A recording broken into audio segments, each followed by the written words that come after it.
Last week, Network Rail set out its 5-year SME strategy. We break down what that means for SMEs and the opportunities it will bring them to win more work in today's briefing called Too Long Didn't Read, which essentially gives you the information you need quickly without the need to sift through web pages and documents. In the last financial year alone, approximately 3,000 SMEs benefited from £1.29 billion worth of business, with more than 70% of the 4,285 suppliers directly contracted by Network Rail being SMEs. For Control Period 7, the new strategy highlights Network Rail's commitment for the remainder of the period.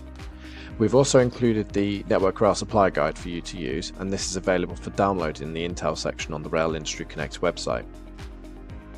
So, going into the strategy now, the strategy itself is actually based on the SME Action Plan 2019, which focused on 6 key areas, which are engagement, pre-procurement, procurement, contract management, innovation, and supplier management.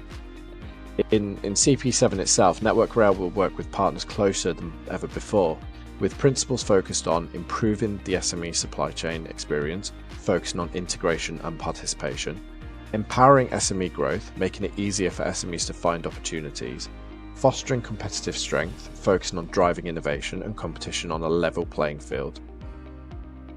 What this means is more transparency, including more supply chain networking events. So they'll be published on railindustryconnect.co.uk as soon as they go live. More usage of SMEs. Network Rail will be reporting their SME usage as well.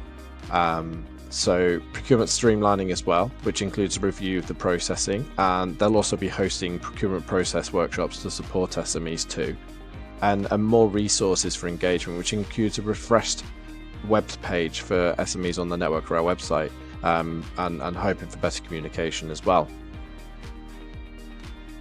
Alongside the SME strategy, the supplier guides that Network Rail has drafted also contains what they will procure from SMEs, the length of time it takes to bid for contracts, the process, and some myth busting as well.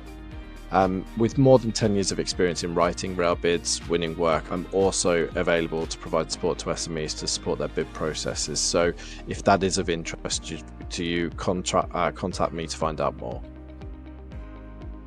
Alongside the supply guide, we've also included a link to the procurement pipeline and the contract registrar, which provides details on all national contracts and frameworks, as well as specific contacts for each particular contract. You can download that in the links below. For those that haven't worked with Network Rail before, there's 5 key areas that you'll need to enact if you're to get on board. So one of those is registering on the procurement portal, which is called Bravo NR. Checking if the goods, services or works that you supply are on the railway industry classification list.